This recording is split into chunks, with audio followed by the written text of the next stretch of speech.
self to look for an interesting self. My third point is identity management itself.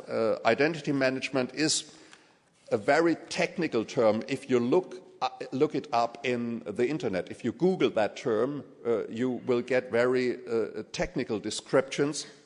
And of course, this is very important. It has to do with data tracks and with identity profiles in the internet, and this, of course, is very important. But I would try to give this concept of identity management a larger scope, a larger meaning. And if you ask, who are you? In order to provide an answer, you can Google the person. And most of the people do that, especially in America, as far as I know. If you apply for a job, the people will Google your identity and will find out who you really are in the internet, at least. So here in the individual of the 21st century proves to be a construct of databases, a data track on the web. And this is what identity management is all about in the strict technical sense of the word. But and the identity management in the technical sense of the word revolves around safety issues on the web, consumer profiles, and data tracks. But if you extend the scope of the term, you can assume that the modern economy needs a social software. This is what I would like to call social wealth. You need a social software, which means economy has another focus than in the 19th and 20th century. It's a radical departure from the approaches of the 19th and 20th century.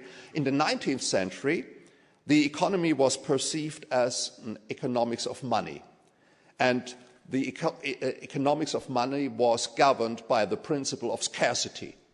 And this is, of course, what we associate with the concept economics nowadays. Yeah. But this was the truth about the 19th century. In the 20th century, we realized that the economics of attention is more important, and that time plays a leading role. So we are interested in time and in the management of time. And in the 21st century, nowadays, the modern economy will be seen from the perspective of the economics of identity. And in the economics of identity, recognition and recommendation will take the front seat. And I think we could call the 21st century, the internet culture, as the age of reputation and recommendation. And of course, this is exactly what the brilliant presentation by Mr. Welch showed so clearly, that it's all about reputation, and reputation depends on recommendation. And the linking in the internet is the technical, the media technical basis for this age of reputation and recommendation. So my point number 4 is attention management. And as I said before, this has something to do with ignorance and trust. Global communication opens up a wide variety of options that are absolutely disproportionate to our available time resources.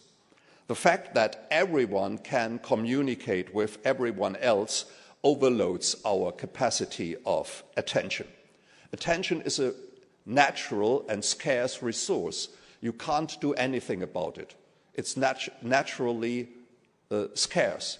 And so there is a huge battle about this scarce resource of attention, and not only the internet, but the traditional mass media and all the options and all the products of the mass markets fight to get the mind share, to get your mind share, to get your attention. So time is scarce. Time is a scarce resource. The fact that everyone can communicate with everyone, that's the problem of today. And in a world of manifold possibilities, the everyday shortage of time turns life into a competition for attention.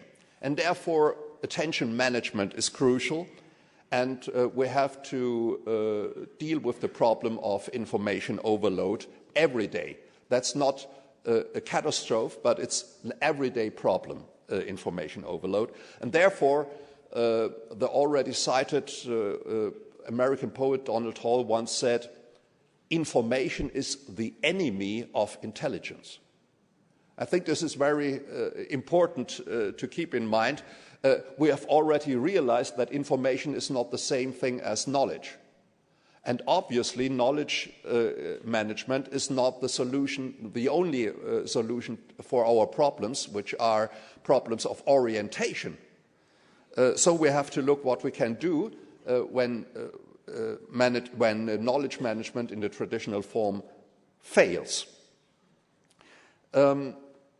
We arrive here at a very interesting paradox again. In the Internet society, the information overload causes a new situation in which the only possible added value, the only possible surplus value means less information. This obviously is a paradox. I think you can reconstruct the argument very easily.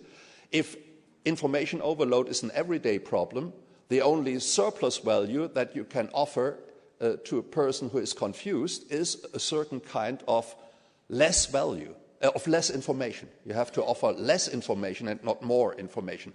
If you offer a person who is confused more information, confusion will rise. Confusion will increase. That's a very serious problem. Daniel Bell once put it that way: more and more we know less and less. And the less that status and authority vouch for the credibility of knowledge, this is exactly what you just said, that authority is not longer the key factor to transform information or to manage knowledge.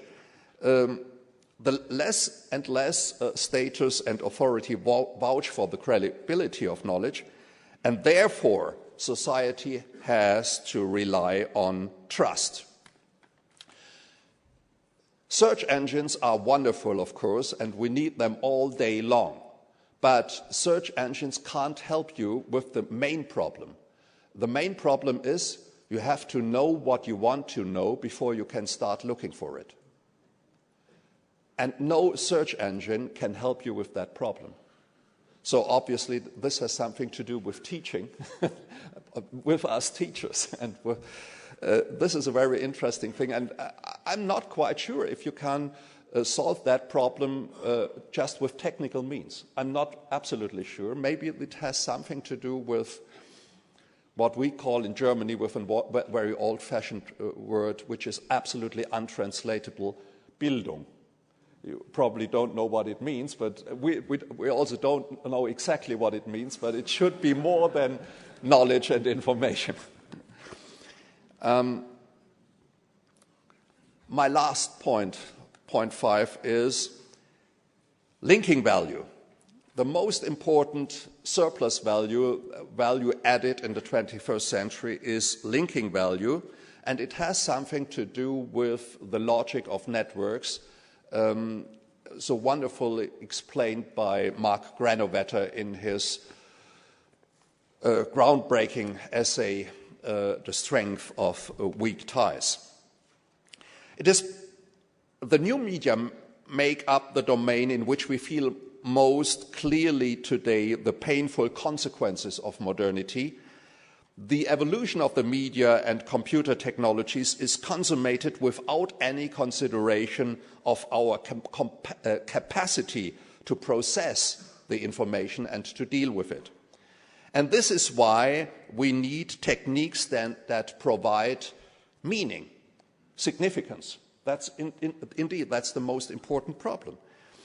It is precisely because all signs point to globalization and global communication that people need cultural preserves of diversity. And it is precisely because virtual